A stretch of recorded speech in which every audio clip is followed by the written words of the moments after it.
ఇక నుండి ఇల్లు కట్టేటప్పుడు రేపు పొద్దున మీ ఇల్లు కూలగొట్టమని ఆఫీసర్లు ఏమైనా ఒక గ్యారంటీ లెటర్ ఇస్తే కనీసం అప్పుడైనా ఒక సామాన్యుడు ధైర్యంగా బతకొచ్చు. రాత్రికి రాత్రి 600 ఇల్లు నేలమట్టం, కళ్ళ ముందు వాళ్ళ బతుకులు రోడ్డున పడుతుంటే చూస్తే గుండె తరుక్కుపోతుంది. ఖమ్మం శివారులో ఉన్న వెలుగుమట్ల వినోబ నవోదయ కాలనీలో ఈ దారుణం జరిగింది. దీనికి అధికారులు చెప్తున్న మెయిన్ రీజన్ ఏంటంటే అక్కడ ఉన్న భూమి భూదాన్ బోర్డుకి సంబంధించిన ప్రభుత్వ భూమి. ఆ భూముల్ని కొందరు ఆక్రమించారు కాబట్టి ఆక్రమణలు తొలగించమని హైకోర్టు ఇచ్చిన ఆర్డర్స్ ప్రకారమే మేము ఈ డెమాలిస్ట్రేషన్ చేస్తున్నామని అధికారులు చెప్తున్నారు. చట్టపరంగా చూస్తే ప్రభుత్వం భూముల్ని కాపాడాల్సిందే. దీని మీద ప్రభుత్వం ఏమంటుందంటే మేము చట్టాన్ని కోర్టు ఆర్డర్స్ మాత్రం ఫాలో అవుతున్నాం, ప్రభుత్వ భూముల్ని కాపాడటమే మా డ్యూటీ అని చెప్తుంది. ఇంకోవైపు ప్రతిపక్షాలు ఎలక్షన్ల ముందు హామీలు ఇచ్చి ఇప్పుడు పేదల పొట్ట కొడుతున్నారు, సామాన్యుల ఇళ్లను ఎలా కూలగొడతారని ఆందోళన చేస్తుంది. కానీ ఇక్కడ ఇల్లు కట్టుకుంది 100 కోట్ల ఉన్న బడా రియల్ ఎస్టేట్ వ్యాపారులు కాదు, రెక్కాడితే కానీ డొక్కాడిని సామాన్యులు. 2014లో మాకు తలా 100 గజాల స్థలం ఇచ్చారు, దాదాపు 10 ఏళ్ల నుంచి మేము ఇక్కడే ఉంటున్నాం, అప్పులు చేసి ఇల్లు కట్టుకున్నామని బాధితులు చెప్తున్నారు. పైగా మున్సిపాలిటీ వాళ్ళు ఆ ఇళ్ళ కరెంటు మీటర్లు ఇచ్చారు, ఇంటి పన్ను వసూలు చేశారు, వాటర్ కనెక్షన్లు కూడా ఇచ్చారు. నా పాయింట్ ఏంటంటే 10 ఏళ్ల నుంచి వాళ్ళు అక్కడే గుడిసెలు రేకుల షెడ్లు వేసుకుని ఉంటున్నప్పుడు ఈ ఆఫీసర్లు ఎక్కడున్నారు?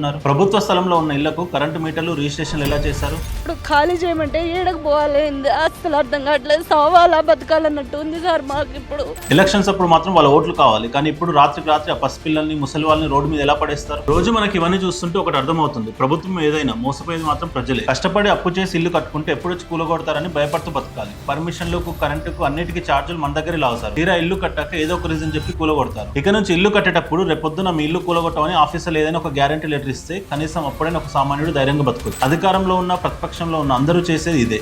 మీరేమంటారు?